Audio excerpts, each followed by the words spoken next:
whatever. And then I was kind of like, oh, but like there were obviously different elements compared to. I mean, James Bond would probably be not the best kind of comparison. No, it's more of a, John Wick's a better comparison, but even that's not, because it's not the same sort of movie. No, I know, but like in terms of the action and even like in a bit of the writing was a bit weak. Like she acted more like James Bond than John Wick does, for instance. It's true. But I guess it was like the idea of like the way like the stunts were done and all that was different because a girl fighting is not going to be the same. Like she used a lot more weapons. I don't know. Anyway, either way, we went and saw Atomic Blonde yesterday. Yes, we did. It was all right. By the way, I'm waiting for like food to come. So if I'm very abrupt and short, it's because I'm really hungry. And I don't do well with hungry, so... No. Anyways, so, yeah. So what was this movie? Well, we talked about it for a long, long time leading up to the film. Yeah, we wanted to see it for a while. Yeah. The people who bought you John Wick, 8711 Productions. Yeah. Who are a stunt team turned production company now, pretty much. Pretty much the head of them are Chad Stahelski and David Leitch, who both co-directed John Wick 1. And now they're making separate movies. I'm pretty sure David Leitch has some, from what I remember hearing, he had some say in John Wick 2. He wasn't the director or anything. He was involved, but I think he was working on Atomic Blonde at the same time. But John Wick 2 came out. It wasn't as good as the first one. They're never as good as the first one, though. Yeah, I think this is the problem now because all the best stuff in all the movies that they've done, like as directors now, making them, is all the action. Like, John Wick 1 had a pretty solid story, which I understood. It wasn't like a totally original thing that I'd never think of, but it's good and it works. Yeah. And then after that, the other two films now that they've done are sort of like, they're all right. Yeah, Atomic Bomb probably plot-wise was the weakest. I think out of the three, I think it's the worst. Not that it's bad. It just got too complicated. No, it's not even the thing is the plot's not very complicated. It's just told in an overly convoluted way. It cuts back and forth and all over the place. David Leitch thinks he's Tarantino. Although I don't know whether it was just written like that or whether they edited like that later or what. Like, I didn't. Seems like it was made to be written like that. I didn't mind them cutting back and forth. I just felt like they did it too many. Yeah, like it was a bit unnecessary. It like there were like this isn't a great film to reference, but like the old school the series Unfortunate Events, not the Netflix version, the old one with Jim Carrey. Jim Carrey? Yes. In that one you you cut back to Lemon, technically the Lemony Snicket writing in that what was it, Clock Tower, or I don't know. I think it's whatever he's writing at. It's been a very long time. And they do it pretty well because there's certain scenes where the tension's building and then it'll cut to him. Like for example, this is one where he's typing on a typewriter and it jams and then he's like, oh, and it's right in the middle of this kind of this big scene. Yeah. So it works really well. But whereas here, sometimes it'll cut back to her just talking and she'll just be smoking and drinking and you're like, it's like that. Okay. The movie's almost too cool for its own good. Like Charlize Theron is very cool though. But I use that as everybody's smoking in a room by themselves, drinking looking vodka out the window with a glass of something. Yeah, and there's a lot of drinking. It's lit very dark, but with neon and who has a hotel room lit entirely by neon lights? But do you know what it reminds me of? It reminds me of. Have you seen the music video to Starboy? Yes, I have. That's what it reminds me of. It's everyone's in either full black or full white. It's that neo-noir neon look that Drive really started to make popular. Yeah, and that's weird because that film's not even lit by neon 90% of the time. It's just a well-shot movie. Yeah. Very stylish. Well, it's all very oh my God, look how... I don't know how to describe the aesthetic of the film because it's very 80s. It's very 80s. It's a very beautiful kind of everything's marble or white or very minimalist, which is what I like. It's just it's so pretentious though in a sense. It does feel it's like, I know that you get films like Drive where the characters seem underdeveloped, but it works, and it's he was trying to do that, but then they really needed more development because some of the time I just didn't care. I didn't really care about anybody. Percival, I feel needed more. He was a really interesting character I didn't... James McAvoy as Percival. Who's her initial contact, and his character goes a completely different direction, but he's a big part of the film in terms of the plot, but he's not on screen enough. No. And well, that's the thing. He's obviously a very complicated character, and I'm not spoilers, but this film pretty much talks about there's a list of people who are currently active. There's in the a list KGB. of agents. And then one of them's plays both sides, double agent. Yeah, and called Satchel. And it's both one, we can't let this list go, and two, we've got to find out who that is. Yeah. And she's sent in there to do both those things. She's sent into Berlin during the end of the Cold The thing War. is, Percival, he's you think he's the double agent because he's acting weird and shady, but he's obviously you don't really find out why because he's not Satchel. You find out he's not the double agent. He's not the double agent. He seems like it. Yeah, but he's doing all this stuff for himself, and there's not enough explanation of why he's doing what he's doing. Spy movies are generally pretty. They do a lot of this stuff where they misdirect you a lot, and I wasn't misdirected. I knew from the but very I feel beginning. That's what it was trying to do. Yeah, because it was he's very chaotic, and it's made to look like, is that just him doing his cover of this druggy kind of this guy who's just on the underground of the Berlin scene, who hosts all these illegal parties that you're not allowed to have because of the horrible system in place, or is he actually an agent? And this is all a very complicated con. Yeah, I knew what was her name, Lorraine? What was her character's name? Charlize Theron's character's name? Lorraine something. I can't remember. Either way, that's the other problem. I don't give a shit about anybody in this movie. She's really cool. All her fight scenes are really she's great. very cool, but that's it. Yeah. I don't care about her. And the problem is, as well, is half the problem is how this film's been marketed. It's been marketed as an action movie, and there's only 3 action sequences that aren't particularly long, or one of them's really good. Yeah. Is it the one where she's in the staircase? I was thinking the other one where she's in the room. That's good too, but I think the staircase is the standout. I think so. It's the one that's the bloodiest and it's the most full blown. It's an action scene. Whereas the other ones, I felt at one point I wanted to be wait, so is this a thing where she's not going to kill? Because she never really uses a gun until that stairwell scene. Yeah. And she never really kills. She just knocks a lot of people out. So I'm thinking, okay, is this a thing that she's not going to be killing anyone? It's because John Wick does the shooting in the head thing and immediately killing people. They can't do that again just with a girl. That's true. It's not. Wouldn't be. It'd be too similar. It'd be too obvious. That's true. Wouldn't be ethical. But yeah, it's all. And there's this other thing that the guy who gives the list away in a watch. It's all about this watch, and this is all typical sort of spy movie stuff, espionage stuff. You give it away in a microfiche in a watch. It's like a microfilm in a watch or something, and you're okay. It's that sort of thing. Where do you get this? Can I just say? I know this is a film, but where do you get microfilms like that made? And that was a spy thing. And the guy's name is Spyglass, and I'm like, of course it is. It's also as well. It's spy movies are usually smarter than this. It's like they were doing the most obvious spy stuff or spy tropes for a movie in this, and it I don't know. I kind of liked all the production aspects of this movie, but not really anything else. It's just like another 50 Shades of Grey where all the production's really nice and all that. Oh, it's better than that. I know. Okay, look, I know anything. Speaking of which, I still need to go see the second film. I'm going to go see it. I'm one of those people. I enjoy bad movies. I'm this is really shit. Some of them are just painful though. Look, Transformers was painful. Oh yeah, Transformers was the painful one.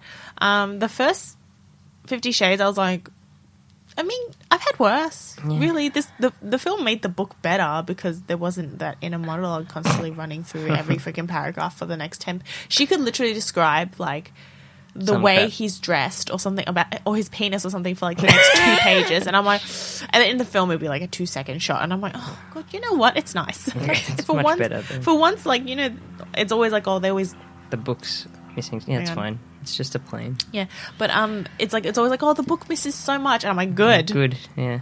Oh, thank Didn't God. need that crap. Yeah. It's if you had to actually adapt American Psycho. It'd be the most horrifying movie ever. Anyway, back to Atomic Blonde. Yes.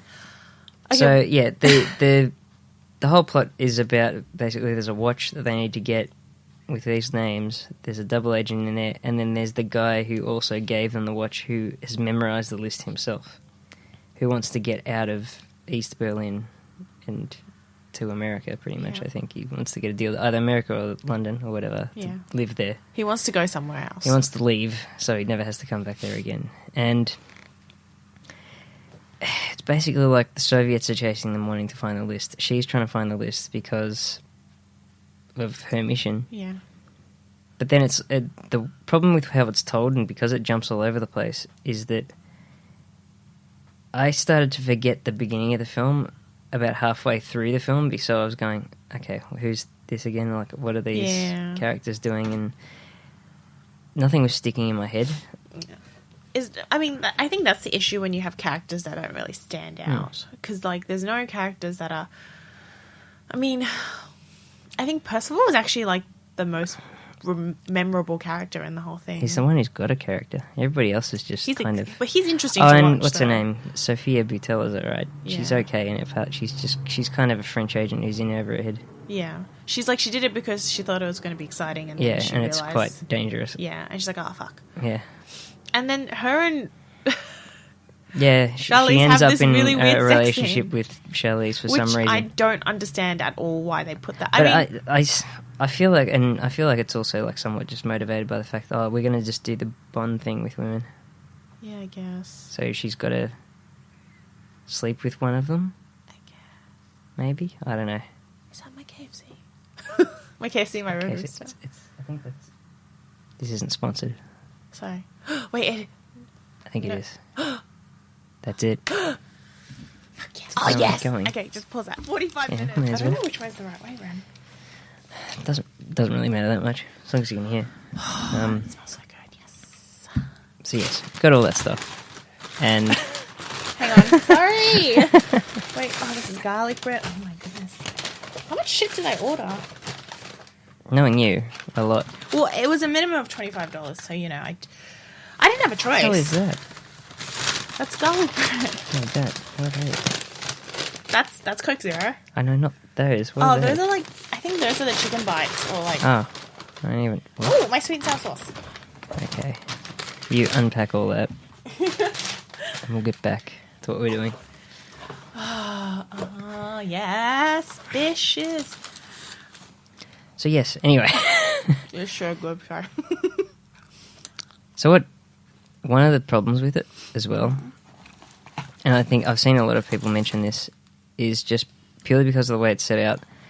Because she's in an interview room at the start, clearly after the plot's taken place, or most of it, you know she's not going to die for like 90% of the movie. I mean, I'm not saying that she's going to die, but it's like it doesn't leave anything to your imagination. Then it's like, okay, she's going to get through this. I was saying after the film was done, what they could have done is done the whole film, and then at the very end cut to the interview room, and just show that she's been telling the story all along, which would have been pretty cool. Well, she could have just been narrating it. Yeah. Well, there's this weird thing between her and the guy who dies at the beginning.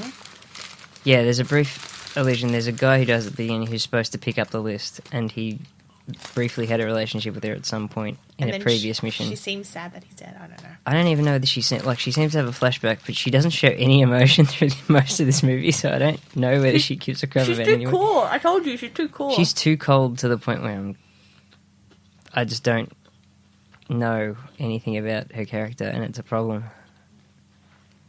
Because at least John Wick, you know about him. You understand, he was in something, and then he got out of it, and then he got a wife. Well, actually, no, he got a wife, and he got out of it because of her.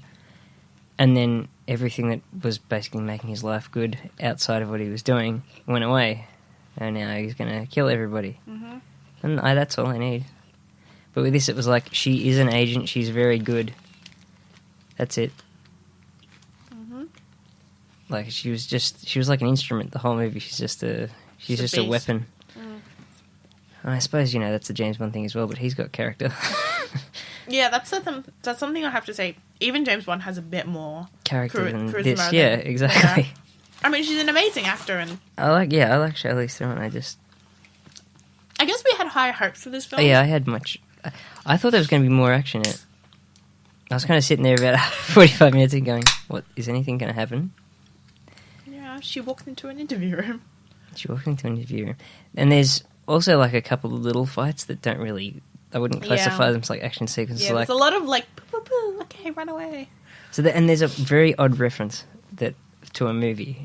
Which one? I'm sure David Leitch must be a huge fan of it, because I know it as well. It's it's kind of a classic art house movie called Stalker by a director called Andrei Tarkovsky. It's showing at a cinema in the film that she goes through. It's like signs everywhere. Like it's not an accident. They put it in there on purpose. I just don't understand why they made reference to that. I mean, it's a very specific art house movie. Could be that he just wanted to. Just wanted to put... I mean, I suppose it makes sense, the time and place and all that sort of stuff. It's about that sort of thing, but... Not about spies, but, about the sort of world that irradiation would leave you with. And it's been, like, I wouldn't say adapted, but they used the name of that film to make a video game called Stalker as well. That's basically the only similarity it has to it as well. Can I also say at the beginning, it kind of confused me when it was talking about the Berlin Wall. And how it was going to, like, it was, ripped off. Sorry, I'm like, torn down. Yeah. And everything. And then it was like, this is not the story. And I'm like, okay. It's surrounding that. Because the Berlin Wall coming down was the end of the Cold War. I know that, but I don't understand why they put that in. Getting near the end anyway. But, that's just... That's just the setting. It doesn't play into it as much as it probably should. It's just a setting to give you who's good and who's bad. It's like, the Soviets are the bad guys, the British and the American are the good guys. But, it just goes all over the place. There's a lot of, like, bit parts as well of, like, actors that I recognise. I don't necessarily know their names, but I've seen them in other things. Like, the guy who owns the watch store that she collects. I wasn't entirely sure what that was about. It's never explained. It's not really explained. It's just like it feels like a lot of stuff just happening. It's a lot of secret side stuff that we're not smart enough to understand. Apparently, we're not privy to. But he was in Inglourious Bastards as Hugo Stieglitz, the guy, the Nazi who likes killing Nazis. There's some form of theme running with his characters. I feel. Yeah, they're always just. He's a German guy. Is he German? Yeah, he's German. Oh, okay. Well, there we go. The actor is German. I'm pretty sure. He was in that terrible Far Cry movie based on the video game. Sorry. Yeah, I don't know. Like, I suppose we should talk about the action. The first real action sequence. I mean, there's a bit in a car which goes for like 5 seconds, which she flips it over. There's a bit after that. I like how she just takes off her shoes and then, like, maybe this is because he's a guy and he doesn't understand or something. I don't know. But if some girl took off her heels, I'll be like, oh shit, man. Oh shit. Like, shit's gonna get down. No, but he just looks at her and then she just starts, like, hammering away at his chest with his heel. Yeah. I thought that people have also made, like, points, like, that wouldn't necessarily incapacitate you. It just kind of hurt a little bit and you go, hey, stop that. What are you doing? It is a stiletto, though. Like... I know, but, like, he's wearing a coat and everything and she basically just hits him in the chest, not in the neck or anything. It doesn't matter. Either way, the point is she gets away. Yeah. But yeah, there's a bit where she goes to check out the other agent who died, who she'd been with previously, his apartment, and that's probably the first proper fight scene where she turns up the radio with George Michael's father figure, which drowns out everything else except for the hits, basically. Yeah. And then she kicks the ass of a bunch of Soviet guards or whatever, and escapes by tying a hose to a guy. That's the other problem as well. All the action sequences are in the trailers. That was in the trailer. Yeah, well, the stairway. The stairway, not the whole stairway, but like a part of it's in the trailer, and the bit at the end where she shoots a bunch of people in a very fancy Paris hotel is also in the trailer a bit. Sorry, give me 1 second. It's going to be really noisy, that's all. It's going to be noisy. It's going to forage around in the food. Oh my god, this is a big strip. I knew, like, straight from the get-go. Look, I didn't honestly know that it was directed by the same people.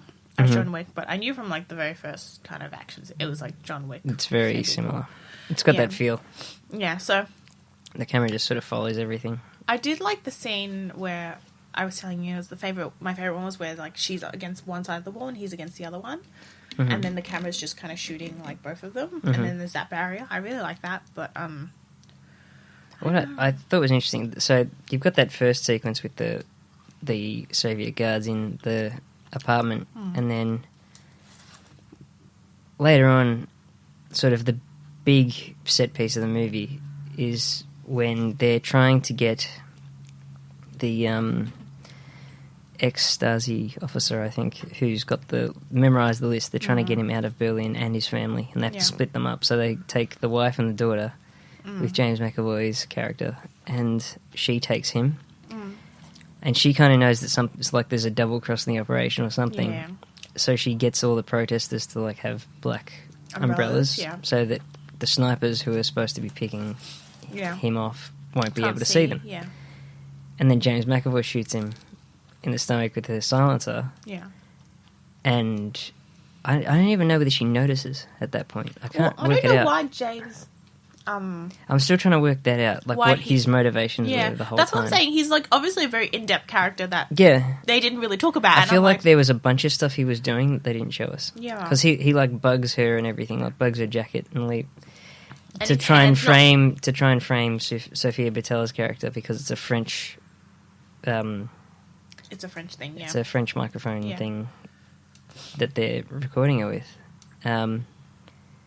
But no, I'm confused with the whole cast on his hand, though. He has a cast during that he takes on and off. Yeah, that was to hide stuff, I think.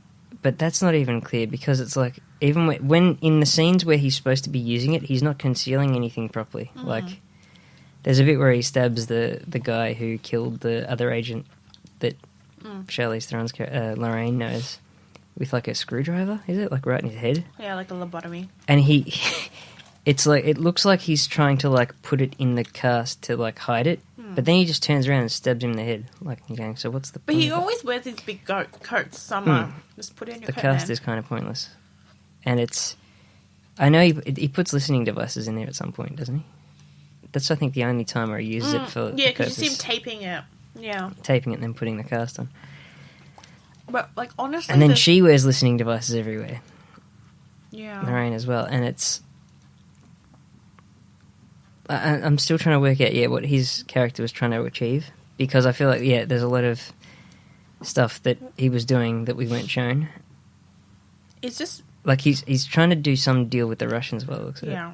So he's trying to do some deal with the Russians. I think he knows that she's Satchel because the twist of the story is that Charlize is the double agent. She's a triple agent. We'll get to that. That's actually the part where I sort of went, this is kind of stupid. I knew though. The ending's quite dumb. Like, it was actually predictable, but badly done. To the point where I was going, why was this all necessary? It was so overly complicated, like more than it needed to be, I think. And the big action sequence is like what appears to be a one-shot, one-take sequence from basically out in the street. I think it goes from out in the street into the building. She puts him down, and then she goes up the lift, and then she starts fighting. And there's only like 3 guys. Yeah. But they take a long time to kill. And to the point where the audience that we were sitting with was laughing. Because it kind of gets comical. Yeah. Because it's like, that should have killed him. The first one... Remember when she stabs that guy in the neck with a set of keys, and then... No, it's with a corkscrew. Oh, well, she stabs him in the neck, and then... He falls over, it looks like he's dead. Yeah. They're escaping, she gets into the car, they're driving off, and then he comes out of nowhere and jumps on the front of the car. And then people start laughing. And then people in the cinema started laughing. Yeah, because they're like, okay, and I'm not quite sure whether that was the intent or not, like whether it was supposed to be funny. Because there is a sense of humour in this movie, but I don't necessarily know when it's a joke that's intentional, whether it was just funny because it was... Well, it just made me think of, when people take themselves super seriously. Yeah. And then you laugh at them because they're taking themselves... I thought the film was too serious. Yeah. Well, that's one thing. I'm like, are we laughing because you're taking yourself too seriously? Or it was like, the music choices seem to be like tongue-in-cheek, kind of silly. Yeah. very 80s music on purpose. Like it was like it was trying to like make fun of the fact. Did they play like What a Feeling or something? No. Oh no, that was. I'm thinking about not Dirty Dancing, the other dancing 80s film. Flashdance? Yeah, I don't know why I thought of that all of a sudden. I was like, did they play that? Or am I just dreaming? I'm just dreaming. Yeah, I think you're dreaming.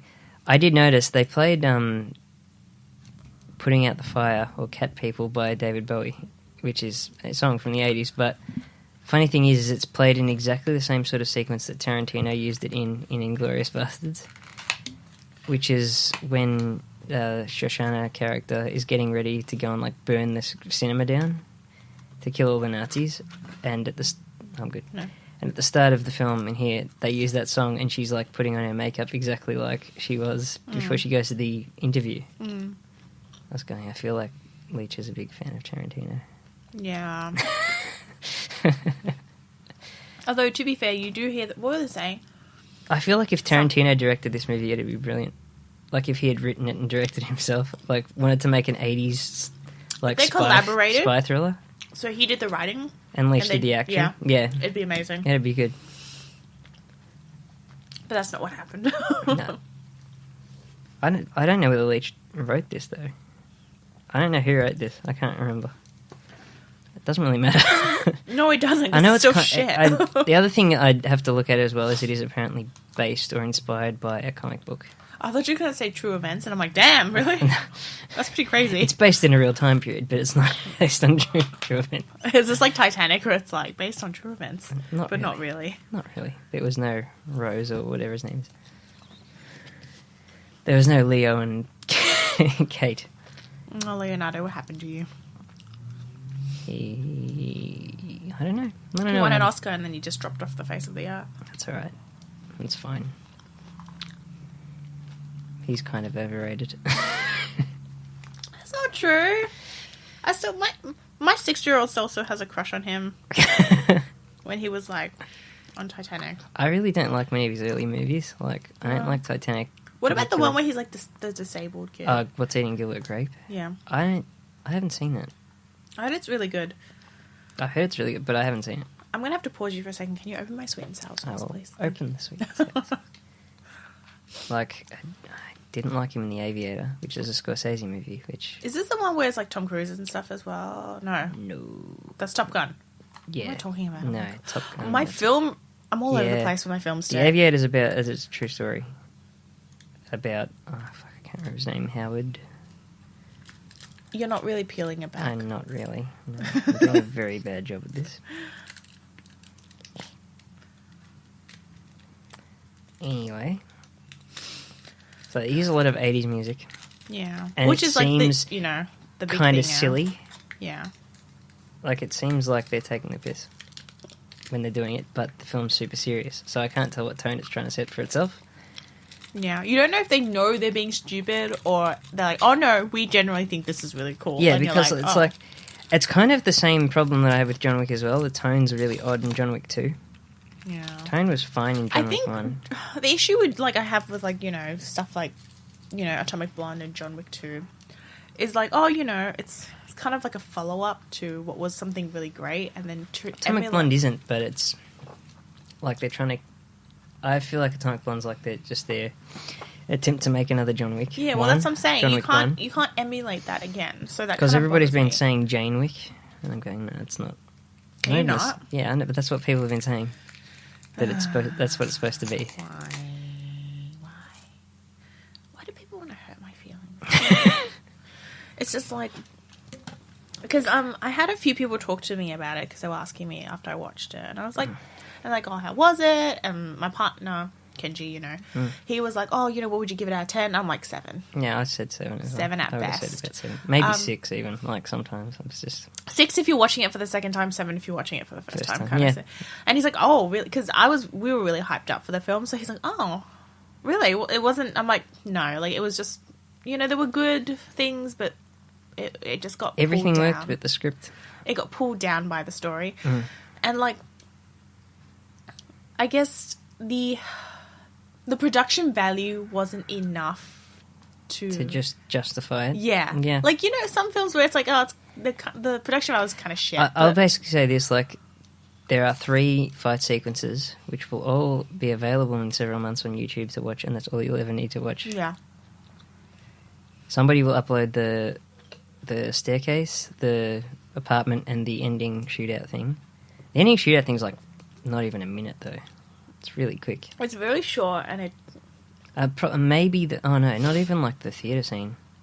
That's not even really a fight. It's just a brief fight with a guy behind the screen. It's very confusing because she shoves a key ring through his face. Oh yeah, but then he kicks her through the screen. Yeah.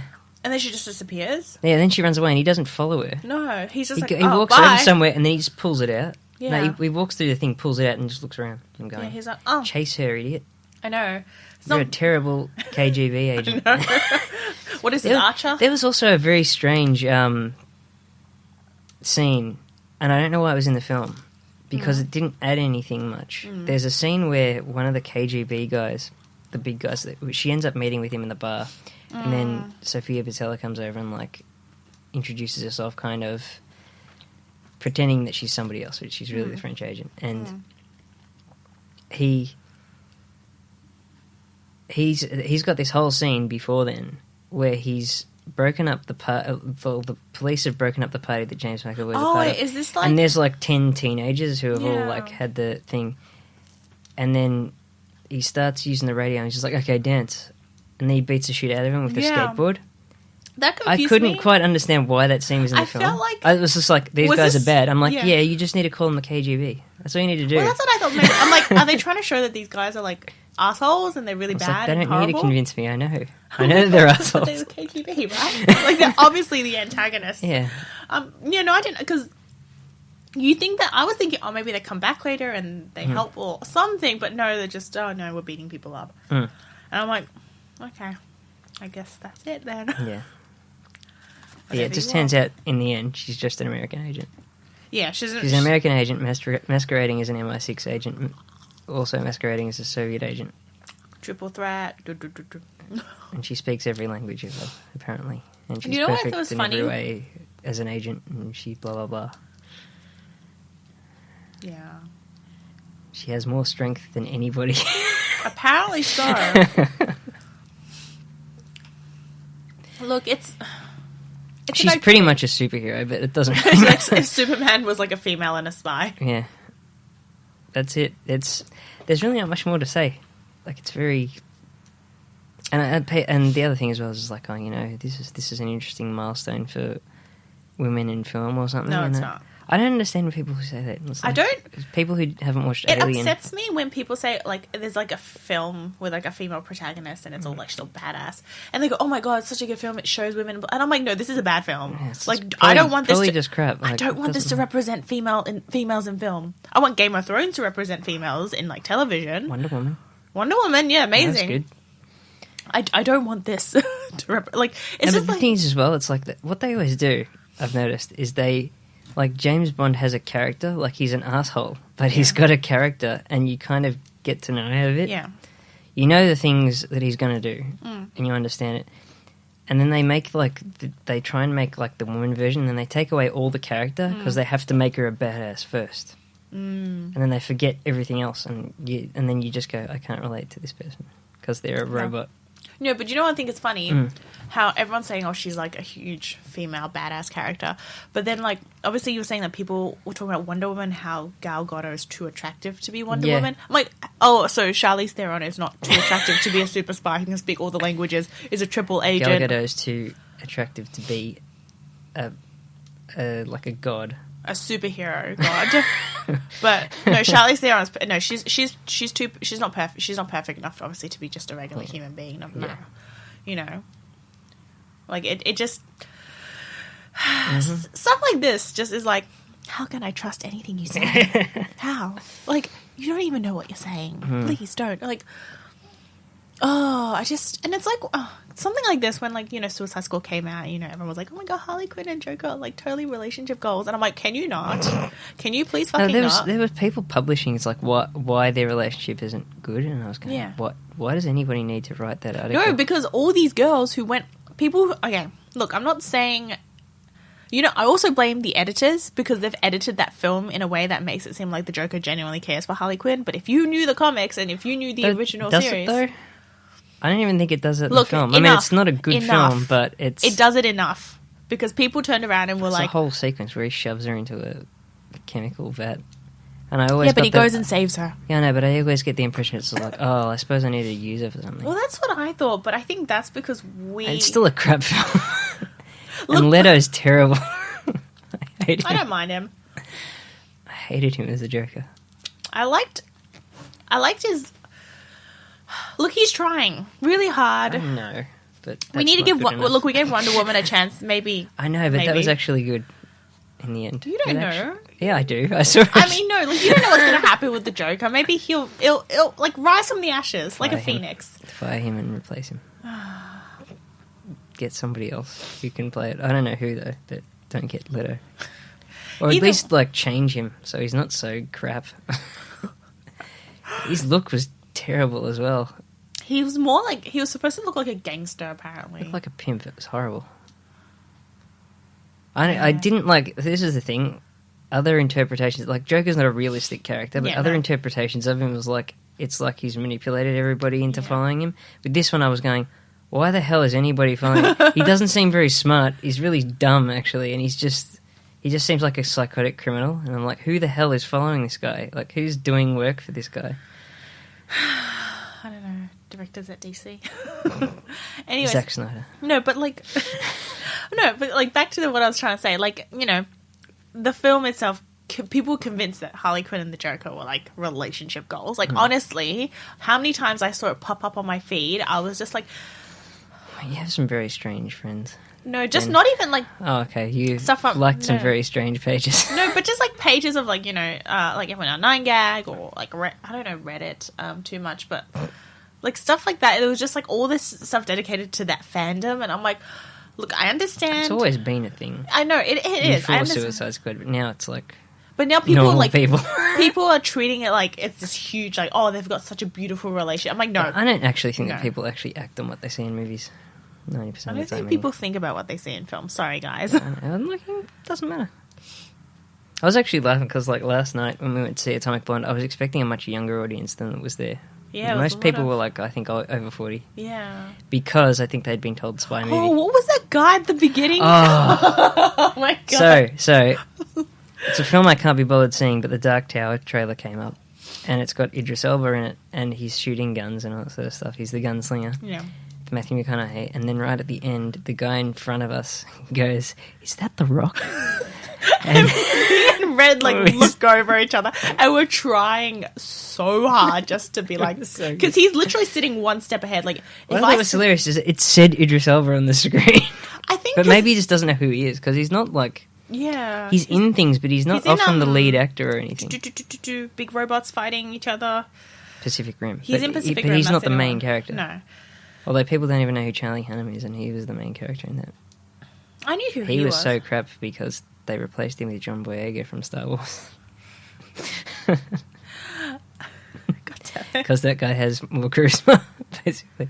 Either way, like, I was like, because we were watching it, and I understand why he thought it might have been The Rock, because there were certain scenes where, like, you know, maybe at certain angles and no, because like most people don't watch movies like we do, so they don't see movies all the time. Yeah. So he's probably just going, actor, whatever.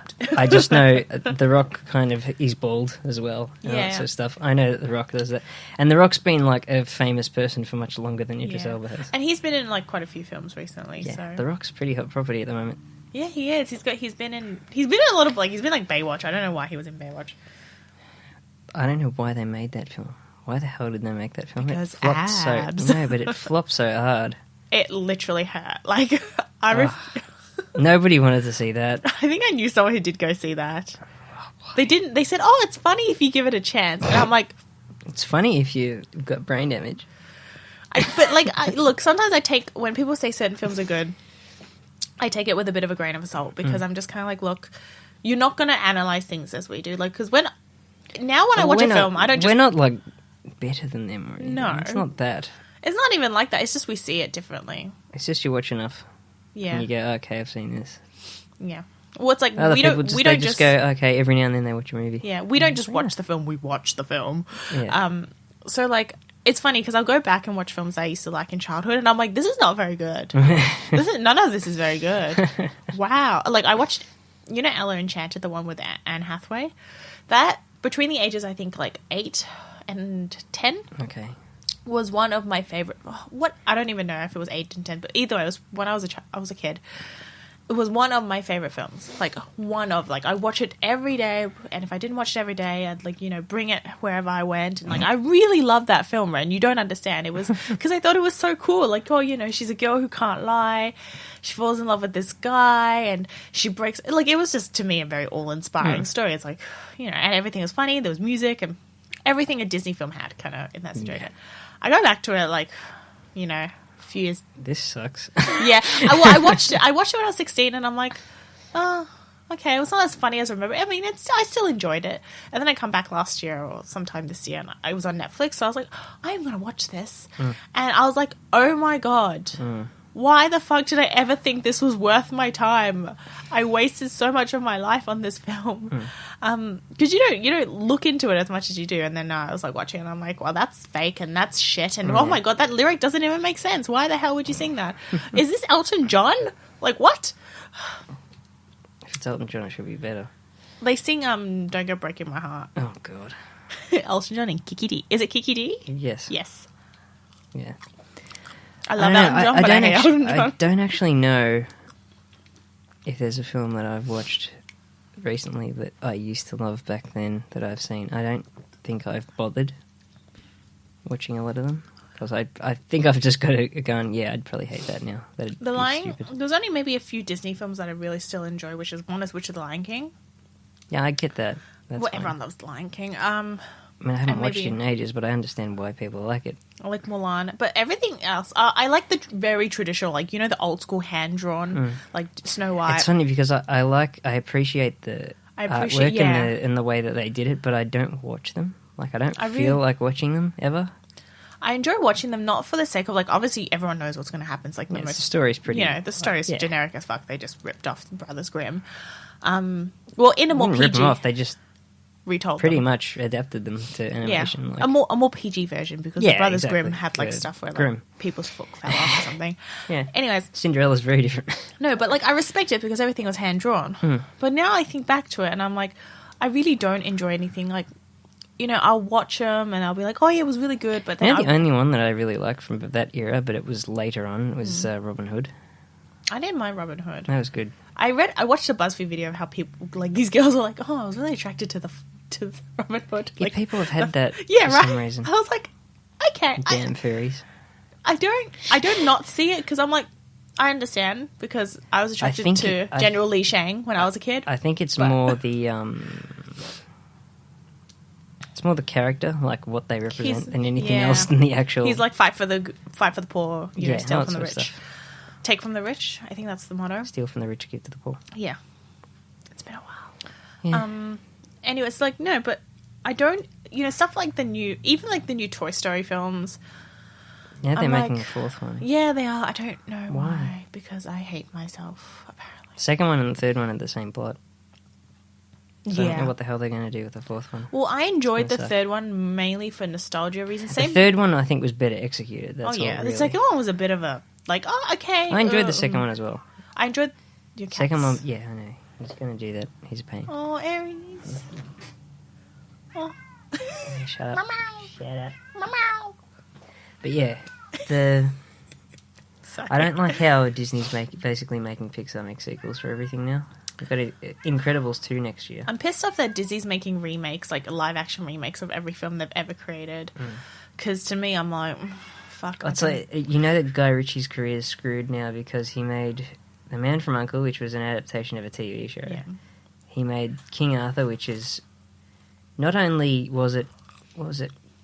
It wasn't a Disney movie as well. It was Merlin or whatever. I can't remember. Merlin's an American show. No, but I mean, there was actually a Disney film, Sword in the Stone. Yeah. King Arthur, right? Yeah. That he made with Charlie Hunnam again, the charismaless actor. And and that flopped really hard.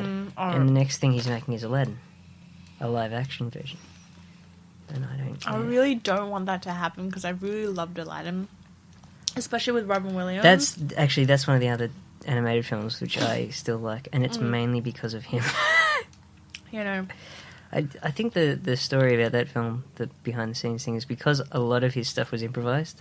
I know. They were going to give it an Oscar for screenplay, and then they went, "Oh, it was improvised. Oh, we can't." Yeah, I know. We can't nominate it because the only reason we wanted to nominate it is because of all of his stuff. No.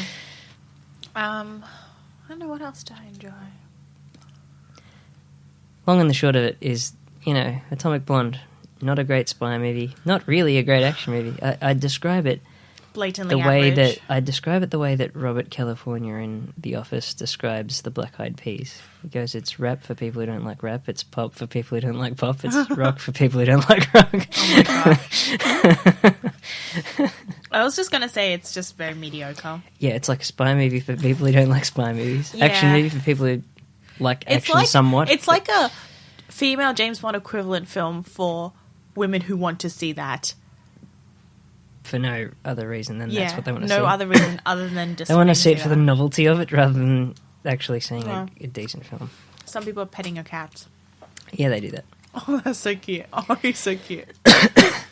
He goes out and he says hi. But yeah. Can I just say, I was going to mention this. I was telling you about mentioning this in the beginning of the podcast. I will bring it up because I know who I had the discussion with. A separate section of the podcast, yes. Not to do with movies necessarily. You know what? Although our it's podcast, culture, so it's the same it's thing. film culture. So my friend and I had this, I don't want to say an argument, it was more of a very heavy debate. A big disagreement over Ghostbusters, wasn't it? It was Doctor Who, Ghostbusters, a whole bunch of just, this idea of having male and a male character and then having a female character, and I'm the difference between the two. So I'm and whoever doesn't agree, you're free to your own opinion. This is just my opinion, but I was just kind of look, when you change a male into a female character, I think I talked about this in my previous podcast as well. Yeah. The dynamics change. Everything changes. It's going to change. Yeah. The same, because they made Lorraine's character, the Atomic Blonde character, so James Bond-esque, it took away so much of her own personality. She was so cold. She was a robot. Yeah, so I'm that isn't enjoyable to watch. There are only some things that look good when you're a guy. I was actually sitting there going, why can't we have Sofia Boutella's character be the main character, and she can kick ass, but she can be new. Yeah. And we can find out that she's not cut out for it, but then she learns how to. Because she has actual emotion, she's actually scared and stuff. Yeah. So she and I because we're talking, and I'm talking about Doctor Who and stuff, and I'm like, look, it's stupid. It's stupid to think that just because, you change a man from a woman, that things are just going to stay the same. And then she starts, saying how, it's because society has told women that they can't do this and they can't do that. And I'm like, look, it's not true. Let's get out the society guidebook where that's told to us. Ren and I both have this belief that, society cannot be the cause, the root of all evil. It's not all of your problems. Yeah. It's probably you. And look, I know I'm kind of punching below the belt because obviously I'm in a space where you can't answer me back if you're listening to this. Hello. But you can't answer me back. But look, if you do want to have a discussion with me sooner or later about this, that's fine with me. Either way, I was kind of arguing, chemistry-wise in the brain, men and women aren't the same. Oh, no, that's not true. They are the same. Why is it that men and women can't be portrayed the same way? And I'm but men and women, physically... Not the same. And they're not the same. They don't act the same way. They don't think the same way. It's kind of if we take a journey from A to B, we're both going to end up at B. Mm-hmm. But, the way we travel is going to be completely... my partner might travel by car, I might travel by bike. Just metaphorically speaking. So, we're arguing about this in the shopping centre and blah, blah, blah. So yesterday when I finished watching, and I was telling other people about this discussion as well, because I thought it was quite interesting, and I wanted other people's opinions, because look, if anyone can truly turn my mind, I'm willing to change, because, there was a time before where I thought to myself, oh, men and women can be exactly the same, blah, blah, and that was before I started studying film. Yeah. Yeah, but you're not going to get much descent on that position if you go to film school. Yeah. So I finished watching Atomic Blonde, and then I was telling my friend about it, and he texted me, and he's like, so what do you think, like, female, any different? Yes, no, like, what are your options? And I was talking to him about that. Mm-hmm. And I was saying, look, it wasn't a bad film. Like, you and I both established, it's not a shit film. It's just a very mediocre film. Yep. But I'm like, it's obviously got its differences. Yeah. And because they've tried so hard to make it like, James Bond, it's actually taken away from the quality of the film. Yeah. Like, it could have been better. It could have been, I wanted to see more. I wanted to see more of Lorraine's character where, was she thinking inside? Because all I really saw was, oh, yeah, well, I'm excited to this girl. I'm walking around with these sunnies on. Don't trust anyone. It's funny because I never knew at the start of a scene why she was going anywhere. It was only, like, towards the end of that scene, I was like, oh, that's why she's doing this. Yeah. There was no, like, push through the story. I was like, okay, but this is what she's going to do, and is it going to be subverted? Yeah, but you don't care for her character. Yeah, I don't care. Well, that was, the other point is like, let's just say you switched Charlize Theron with Keanu Reeves in this film. The film wouldn't be any different. No. He'd be boring, just like she is. Yeah. But it actually wouldn't really change much. I understand it, yeah. But I think, like, if they didn't try so hard to make her, like, a badass bitch, and they didn't try to be like, oh, well, this is going to be exactly like a James Bond film, she's going to be like, if they didn't try so hard to do that, and they just made her a woman, being in espionage, like, as a spy, like, similar to, the French, if they made her, like, on that, I would have been like, this is, like, really good. This should have been French agent, or, like, even, like, English agent out of her depth sort of thing. Yeah, which is something I would have enjoyed more. But, look, at the end of the day, I can't say 100% that if you maybe take out a woman and put in a man, or take out a man and put in, maybe the film will be the same. Like, yeah. You never know. Maybe. There's always going to... You're yeah, shaking. Sure. Like, no. Like, yeah. Sure. Depends on the movie. I don't really know. Yeah, but I just believe that, it worked in Alien. Yeah. And it's funny because it's just like, there's no female characters. Like, there was one in 1979 when they made Alien. It's like, oh, they don't watch those sorts of movies. Well, there we go. Like, good ones. Yeah. But, like, the main point of my conversation was pretty much, like, men and women are different. And most of the time, if you put them into, like, a role in a film, the role's going to be a certain way. Like, they're going to be portrayed in a certain way. Whether you like it or not, you can have, like, there are plenty of roles where, like, a woman acts more like a man or something like that. Look, I'm not going to deny that. Yeah. But, like, I was, like, what's her name? Brianna Tarth in Game of Thrones? Yeah, Gwendolyn Christie's character. Yeah, she's very masculine. But I still think she's like... good. She's still a woman at heart. She's got a very vulnerable side to her, which they do a lot in the show. She's still a woman, like a female. And if you put a male in that type of character, it probably wouldn't be as good. No, it wouldn't be as good. So, but she's also considered like an exception. That's true. Like, she's much tougher than any other woman that there is. Like, so that's why she's... But she can be that.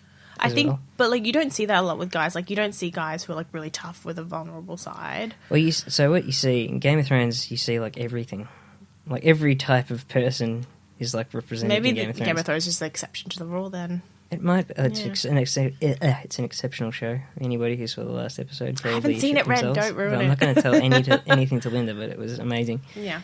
But you've got like a dwarf who's was in a very wealthy family, but he was treated like shit. Pretty much like he wasn't in it, but he had to be kind of. And he's very smart, probably just as smart as his siblings, or smarter than one of them, I think. But and it's all about what did George R. R. Martin say? The human heart in conflict with itself. Yeah. You look at a character like Theon, who like actually gets his nuts cut off, all that sort of stuff, and it's like. He's flipped sides and been weak and all that sort of stuff the whole time. Like, everything you don't want somebody to be like him. And he's just a piece of shit. He is at this point in the show as well. You kind of have no sympathy left for him at this point. But yeah. Anyways, back to the original point of call. Yes. I know you guys, when you were having this conversation, you were talking about Ghostbusters as well, which was a big issue last year. It's also a big pile of shit. Yeah. Look, no, like, you know what? I'd be wrong to say that there is no exception to the rule, but my belief still stands as it is.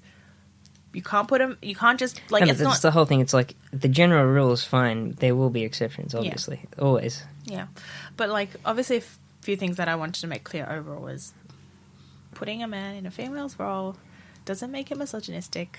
Putting a female in a man's role doesn't make it feministic, and that's the thing that still pees me off. Like I've been talking about this with so many people, and until this day, it still pees me off that like people just think, oh well, you know, it's all. Actually, I sent you a link to a video. I know this podcast is going on for a bit longer than we intended to, but Sorry, how long? We've been going for like 43 minutes. That's okay. I sent you a video, and it's this cafe in Melbourne. Oh yeah, that's fun. And it made Ren laugh. It made me cry. Not literally, but not literally, but it made me die a little on the inside, which is where a bunch of ladies had made up an open like cafe in North Melbourne somewhere, which is where all the tossers live anyway. So lovely. Well, I hope our audience members don't live there, but either way, hey, there's exceptions. Either way, this cafe pretty much charges men for extra because they're men. I had a bit more of a look at this. Yeah, they don't enforce it. I found out. So if you then don't want to, what the fuck is the fucking point? Okay. Yeah, they're virtue signaling. They're just like we understand this issue, we do, and we're gonna annoy you with it before you say no. I'm not paying extra, you idiot. And then that's it. That's the end of it. Well, and women get priority seating. They have people, apparently inspirational women, hung up all over their walls. One of them is Michelle Obama, which is funny because one of the big things the feminists have is like, you know, that women are always like next to the person who's like really in charge. And I think it's funny that they put Michelle Obama on the wall, who is just married to the president. Like, I'm not saying she doesn't have her own credentials as like a lawyer and everything, but I'm like, that's what she's famous for.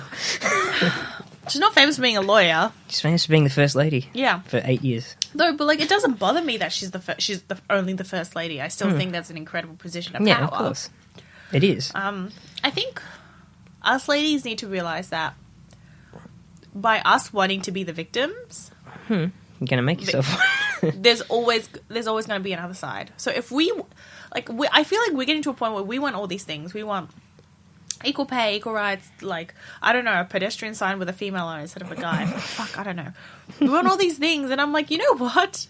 Like, someone's gonna pay for this. You know that. Like, this isn't like, may it be money-wise or through another man's position or whatever it is. Someone's gonna obviously pay for it. And I'm like, there's gonna be a moment where we have to take a step back and just be like, this is ridiculous. Yeah. This is absolutely ridiculous. We cannot ask for this not because, you know, society's against us, not because, oh, this is what people dictate that we can and can't do. Like, it's nothing like that. It's just, this is ridiculous because you're asking for something that will not change anything, and it's just for your own egotistical. Might just make things worse. Like, egotistical, like, you know, mindset is like you know, you think, oh, you're entitled to these things. And I'm like, you know what? The biggest thing I've learned is, firstly, the world does not owe you anything. Secondly, the world does not owe you anything. And thirdly, the world does not fucking owe you anything. Like, please, like, no. And like, people have got it way worse off than you. And it just pisses me off that we think that changing a street light I feel so liberated into a woman instead of a man standing there is like, oh my God, one big step for women. And I'm like, no, you know it's what I not. find worse though? Like, I at least understand why women say it. I hate watching the men who say this shit say it. I'm like, what the hell is wrong with you? Yeah. They always look like there's something wrong with them, but you know, I don't know. Anyway, that's just my little rant for the day. We'll probably revisit this next week. Yeah, it's a pretty constant pain in the ass. Because, like, honestly, I remember seeing like there was a. I can't remember because you know that I can't remember what it's called, but Matt Damon and I think it's Ben Affleck. Pardon me? Because of their success writing Good Will Hunting many years ago and winning an Oscar for it, they started up like a screenwriting competition, and it's like you send them stuff. Like, I can't remember the exact criteria. I think it's got to be a feature-length film. I think they get it made or something or whatever somehow. I don't know the exact thing, but I think it was to do with that. Or at least Matt Damon is very involved with screenwriting because of his history and like how he made it and all that sort of stuff. Mm-hmm. Very involved with it. He had a whole thing. There was this whole thing where he was like having a conversation with this woman, and there was like a prostitute character in the script, and I think she had a. It's been such a long time since I've seen this video. I'm forgetting who everybody is, but it's like there was a prostitute character, and it was like. I think she didn't like the way the character was written because it was like a prostitute and a woman and all that sort of stuff. So? And so she wanted... I think she was like... She either wanted a black woman in the film or something like that because of it. God damn it. And then Matt Damon was basically just saying, I'm just going to give it to whoever's best. And she was like shocked at him. Like, why? Oh, how could he say something like this? It's just... Like, why would I give it to anybody else except for the best person? Mm-hmm. It's like, no, I'm just going to give it to someone. Like, I'm going to give some... It's funny because it's like all these people who claim to be for equality and they don't like sexist or racist and then they act like one. Yeah. What I think is funny is people always talk about racism, how, like, you're judging someone based on their colour and, you know, there's something they can't control somewhere. Then why should you hire someone based on their colour? Because, like, it's or kind their of gender. Or their gender, because that's... In a way, like it's the same thing. Yeah, it's the same thing, right? It's a very minute. But I did a lot of. I used to do a lot of reading on like I'm not sure if it's called like invisible racism or just kind of like daily racism stuff. Like you don't really think it's racist, but in a way it is. Feels like they made it up most of the time. It's like no, but stuff. Like, but it's also like stuff where you're going, you're that offended by that. Like nobody's hurting you. Like, that was like a passing comment, and it probably wasn't even meant the way you thought it was. Probably not. I don't really get bothered by things. I know you've had some weird encounters in retail, which... Oh, yeah. Because you're Chinese, but it's... Please train up your non-white staff. What? What? Look me in the eye and say that, man. I meant more like face-to-face stuff that you've had with... Oh. And you've had people bow to you. Yeah. Which is... I wouldn't find that insulting so much as, like, just a bit odd. I think the biggest thing I've learned is that people... aren't trying to be racist. Some people are just ignorant. Well, they're trying to be really tolerant, and they've overcompensated. I mean, it's okay. You can bow to me. It means nothing to me. Literally, you can like do a curtsy, and I'm like, oh, okay. But the funny thing is, a lot of them are like towards the older generations. Yes, of course. Which, of course, you know, makes more sense. But as someone who's seen like real racism, like full blown racism, and people do that stuff type of shit to me, I'm like, look, it's not a big deal. Asian people, we don't get affected by much because well, maybe not. Well, statistically, you're better off than lots of other people actually. But Chinese wise, like I know a lot of my family and all that, they just say, look, we don't take most things to heart because we've got quite thick skin. The only time we get really upset is if you attack us. As it's funny. blown. It's like people complain about it here. It's like, be a white guy and go to China. Have fun there. Enjoy yourself. Go to Japan. Oh gosh! But do you know what the thing is? I had some guy or someone online made an Asian joke, and it blew up. And I don't know if it was a minor celebrity or whoever it was. It blew up, and everyone was like, "Oh my god, so racist! This and that, blah blah blah." And then people started sending it to me. They're like, "Oh my god, are you not upset? Like, oh gosh, that's so horrible of him to say it." And I'm like, I think this is kind of funny. That's weird. It's also weird that they've just like taken it. There's upon some themselves. strange thing. They're just like they've taken it upon themselves to show you. Yeah, they're like, "Oh my god, it's so racist." I'm like. Aren't I wonderful for recognising this for you? Yeah, well, it's like, white people are more concerned about being racist than, like, you know, the people who are actually, like, more susceptible to being racist, too. You know what it is? It's like they want to treat you like kids. We've got to protect the minorities. I know. Because they can't look after themselves. I'm literally the majority. Like, the most average human being in the world is, like, a male Asian guy. Asian person, yeah. Like, the only thing I need to change about myself is my gender. And then I'll be, like, the most average human being in the world. It does confuse me, though, like... when friend who's... I saw an old... this is just another point, like, about that sort of point, the minority point, and that sort of stuff, about the sort of mentality. There was an old guy video I saw a while ago, and I'm annoyed that I can't remember these people's names. So I'm going to open the garlic bread now. Oh, excellent. You know that's cultural appropriation because it's Italian food. Oh my god. Triggered. You're appropriating Wait, European is this cold culture. or... No, well, oh my god, so soggy. Why is this... This is like fully sealed. Did they just chuck this in the microwave? Most likely. What did you do? I just dropped it. She just missed the thing. She was trying to put it in completely. It's okay. It didn't fall on the floor. I can still eat it. Linda, a man wouldn't have done that. They're better at sports. Shut the fuck up. I am triggered right now. Oh my god, I'm going to have so many haters. What was I saying? Yeah, there was a... So you know about the Black Panther movement in the 60s? It was a guy from that era who was in the Black Panthers, during that period. And they were, like, the more violent of the, Black liberation movement in the 60s. Mm. And he was, like, doing an interview. Mm. He basically said, he goes, Black Lives Matter's, like, pretty much funny to him. Because he was just like, they're basically saying we can't take responsibility for ourselves, so white people should. That was his... Wow. And I was like, that's pretty... That's pretty true, actually. Wow. Pretty true. I think you should just stop blaming other people for your problems. Yeah. I think if you... as a woman... just cue that music for me. I just want to say something. As a helicopter. As a table. No, but seriously, as a woman, I think that no one else can make a name for you other than yourself. Like, if you want to be this, you're this. If you want to be that, you're that. Fine. Okay? But you got to do something to do it. You got to do something to do it. Yeah. You can't just go, I'm this now. Yeah. Give it to me. Yeah. And just be like, oh my god, society says I can't do it. Oh my god, it's all their fault. Like, isn't that to be like that? I did literally nothing to get here, and I'm annoyed. You make a name for yourself, fine. I just can't even. But right now. You can never run away from the fact that you are a female, or you can never run away from the fact that this is who you are. Like, if you're Chinese, if you're a woman, if you're a man, if you're, I don't know, if you have 4 arms. Fuck, I don't know. 4 arms, well, no arms. You can never run away from that. And I think people right now, they're trying to run away from these groups. Their problems. These groups. Mm-hmm. Saying, oh, this is why I can't do this. This is why I can't do that. And I'm like...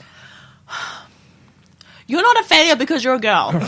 Okay? You're a failure because you suck. You're a failure because you're stupid. I'm sorry. Like, you're a failure because you sit at home, you don't do anything for yourself, you don't work, you don't study, you're just a couch potato. No offense, but if a guy did that, he'd probably be a failure too. So it's not because you're a woman and because society says you can't do it. At least you can marry into someone else's life. Yeah, so if you want to, like, look, if you want to marry into someone's rich, I'm not gonna deny you of that. I do remember that was like one of the most true. Rick and Morty. The one, it's like when Beth and what's his name? Is it Jerry? Sleepy Gary.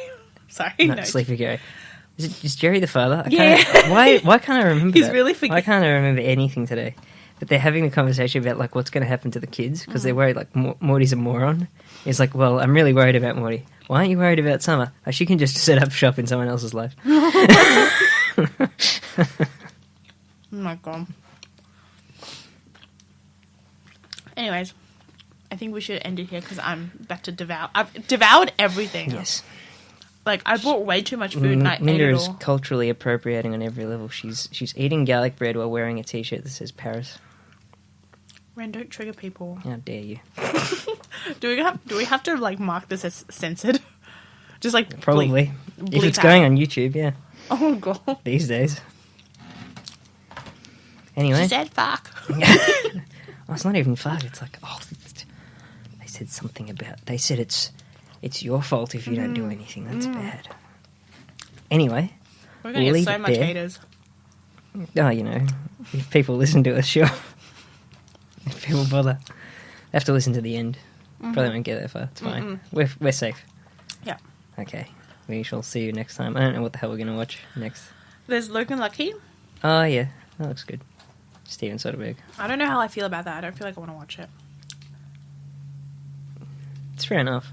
Or it's just... It looks like... It looks fun. It reminds me of... Looks like Daniel Craig plays a character for once. Instead of playing himself, but... Yeah. I'm going to say it reminds me of a Miley Cyrus film. I don't know why. It could be just all of the NASCAR stuff. Because she pretended she was... Well, she's not pretended. I think she actually is Southern because of her father. Yeah, she's from Texas. He's Mr. Achy Breaky Heart. Oh no, he did a remix with like who? Oh, please, no. I want to play it for you. No. He had to produce that, and he also produced the music. He's produced nothing but horrible things. Okay, we'll leave it there. He's produced nothing but achy breaky goodness. That's what I have to say. Horrendous stuff. Achy breaky just reminds me of a stuff. breakfast food. Okay. Excellent. I'll see you next week. Yes.